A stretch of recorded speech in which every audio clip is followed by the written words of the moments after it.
निगरान वज़ीर-ए-आज़म पाकिस्तान का पहला बड़ा दबंग इजलास। वफाकी काबीना की तश्कील, कौन लोग शामिल। रावलपिंडी में ग्रैंड ऑपरेशन की तैयारियां, नोटिस जारी। बिस्मिल्लाहिर्रहमानिर्रहीम। ब्रेकिंग ऑलवेज के साथ नाज़रीन इकराम, मैं हूं फैसल सईद। उम्मीद करता हूँ आप जहाँ भी होंगे रब ताला के नाम में आफियत से होंगे। एक हुकूमत जा चुकी, उसके बाद निगरान हुकूमत में इस वक्त मसनद इक़्तिदार पर जनाब अनवारुल हक काकड़ साहब विराजमान हैं। अब आगे के फ़ैसले उन्होंने करने हैं। वो कितने अरसे के लिए यहाँ पर हैं निगरान हुकूमत, निगरान वज़ीर-ए-आज़म के तौर पर, ये तो आने वाला वक्त बताएगा। इंतखाब होंगे कब होंगे, मगर इस वक्त उन्होंने अपना आगाज़ कर दिया है काम का, और आगाज़ कहाँ से किया है इसी पे बात करेंगे। नाज़रीन इकराम, मेरा ये चैनल नया है, प्लीज़ इसे सब्सक्राइब कर दीजिएगा और बेल आइकन का बटन दबा दीजिएगा ताकि आप तक हमारी खबरें और तज्ज़िये पहुँचते रहें। और एक रिक्वेस्ट है कि एंड तक, आखिर तक वीडियो को ज़रूर देख लिया करें। नाज़रीन, नई हुकूमत आ चुकी है, निगरान हुकूमत, जो इलेक्शन करवाने के लिए आई है।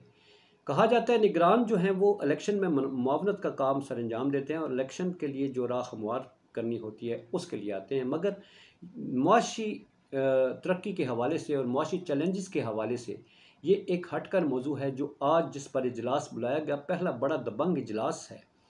जिस तरह से इसहाक डार साहब इस मुल्क की मईशत का सत्यानाश कर गए हैं, जिस मुल्क को, कौम को जिस तरह से बर्बाद करके चले गए हैं, उन चैलेंजेस को फेस करने के लिए जनाब अनवारुल हक काकड़ साहब का एक बड़ा इम्तिहान है। पहला इजलास आज तलब कर लिया गया। इसमें IMF के साथ जिस तरह के मुआहदात हैं उनकी तफसील तलब की गई है, उसकी रिपोर्ट तलब की गई है, और इस वक्त क्या कुछ हमारे सामने मसाइल के अंबार खड़े हैं उसके हवाले से अहम इजलास बुला लिया। इस इजलास के बाद अहम फैसले होंगे। मगर डार साहब जो करके गए हैं, डॉलर आज 300 रुपये पर चला गया, पेट्रोल 10 रुपये महंगा, डीजल 22 रुपये महंगा, इंडेक्स जो है जो स्टॉक मार्केट का है उसमें इजाफे का बताया है। लोगों को इंडेक्स से मतलब नहीं है।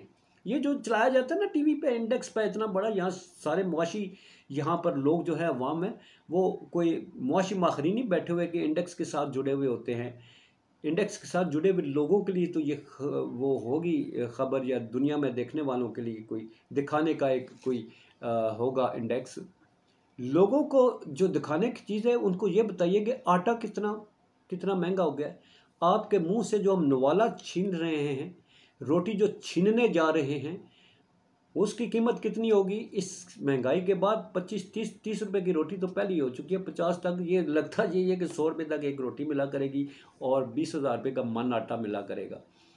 अरशाद हक्कानी साहब हुआ करते थे एक कालम नगार, वो उन्होंने अपने कालम में, आज तक मेरे जहन से वो बात नहीं निकली, जिसमें उन्होंने कहा था कि आने वाले दौर में, उस वक्त हम सोच भी नहीं सकते थे, उन्होंने लिखा था कि आने वाले दौर में लोग पैसे नहीं लूटा करेंगे, लोग कैश नहीं लूटा करेंगे, लोग आने वाले दौर में आटे के पीछे एक दूसरे को मार दिया करेंगे, आटा छीना करेंगे, आटे के डाके पड़ेंगे, घी के डाके पड़ेंगे, चीनी के डाके पड़ेंगे, क्योंकि पेट को पालने के लिए ये चीज़ें दरकार होती हैं, फिर कैश की नहीं, इन अशिया की जो है कैश, चूँकि ये अशिया ख़रीदने के लिए पैसा नहीं होगा, जब पैसा नहीं होगा तो ये लूट मार इन अशिया की होगी।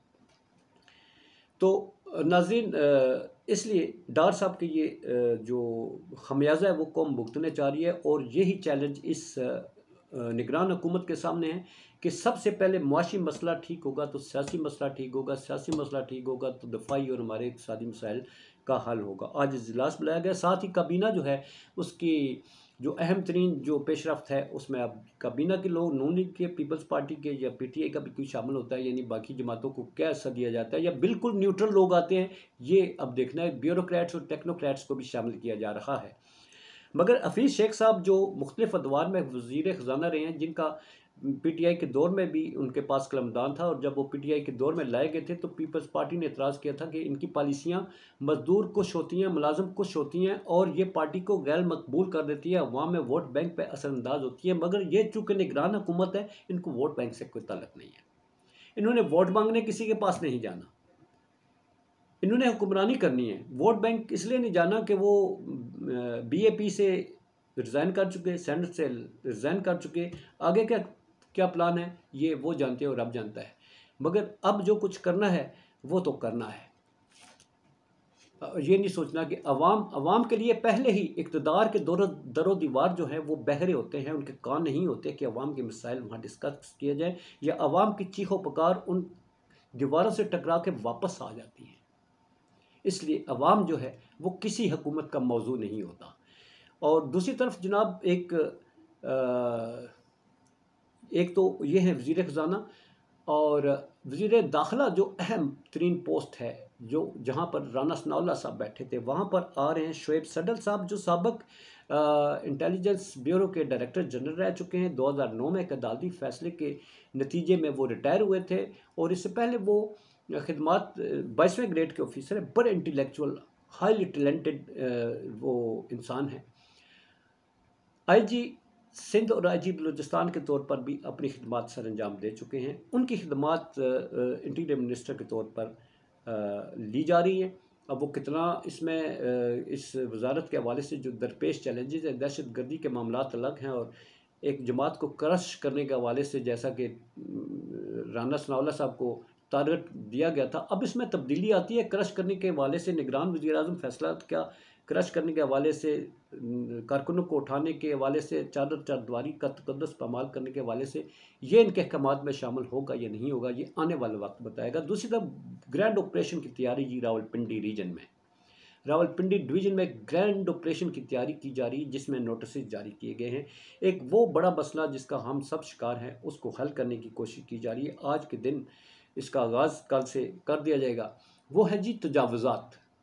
پارکنگ ہو، فٹ پاتھ ہوں یا برآمدے ہوں کسی بازار کے، وہ اٹے ہوئے تجاوزات کے ساتھ.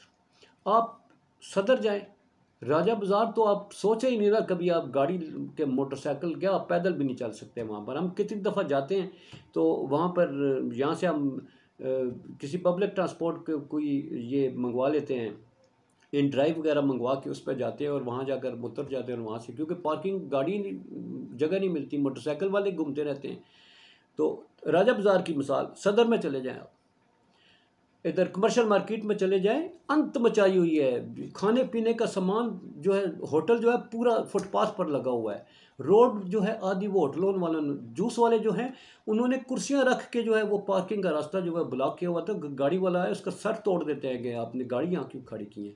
اتنی بدماشی اور اتنی دیدہ دلیری کے ساتھ قومی جو یہ جگہ ہیں ان پر قبضہ کیے ہوئے ہیں، تو ان کے خلاف گرینڈ آپریشن کی تیاری کی گئی ہے. دکانداروں نے جو ہیں اپنی دکانوں کے باہر 20-20 فٹ تک روڈ پر قبضہ کیا ہوا ہے. آپ کھنہ پل کی طرف چلے جائیں، آپ گزرنا مال ہو جاتا ہے. ریڈی بانوں نے اور انہوں نے سب نے قبضہ کر کے رکھا ہے. ریڈی بانوں کے لیے ایک غریب طبقہ ہے، اس کے لیے کم از کم ان کو گورنمنٹ کو یہ چاہیے کہ ایک بڑا سا مخصوص علاقہ کر دے جس میں ریڈی بان بیچارے چلے جائیں، سب ایک جگہ اکٹھے ہو جائیں. مگر ٹریفک میں سب سے بڑا خلل جو ہے یہ ریڈی بان ڈالتے ہیں.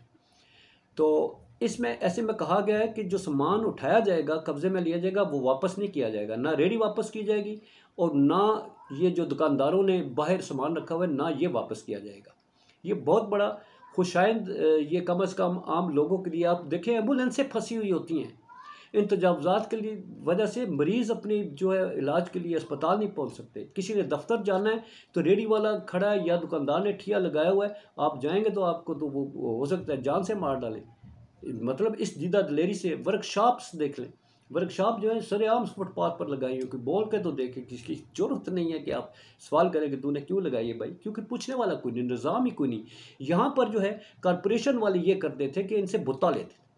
ہر جگہ یہ ہوتا ہے، ان سے پوچھیں وہ کہتے ہیں اسی مہینہ دا دینے ہیں پیسے. وہ پیسے دے کے تو اپنی جگہ پہ وہ پکا وہ حصار بنا لیتے ہیں، وہ اپنی دکان قائم کر لیتے ہیں. کمرشل مارکیٹ میں برآمدے جو ہوتے ہیں، وہ جو بنے ہوئے ہیں مارکیٹ نے بنائے ہوئے ہیں، انہوں نے ان برآمدوں میں دیواریں لگا کے تو ان پر قبضہ کیا ہوئے، کھوکھے بنا لیے. اور تو اور وہاں پر ایک میں دیکھ رہا تھا فٹ پاتھ پر ایک مسجد ہے، مسجد کے سامنے فٹ پاتھ ہے، وہاں پر انہوں نے واش روم بنا لیے. کیونکہ نیچے وہ سیوریج ہے تو اوپر انہوں نے واش روم بنا لیے. کیوں؟ پوچھنے والا نہیں ہے، کسی کے بھی پوچھنے والا نہیں ہے. تو یہ نظام ہمارا کیا کیا جائے. اسی کے ساتھ اجازت چاہیے. پاکستان زندہ باد، پاک افواج پائندہ باد.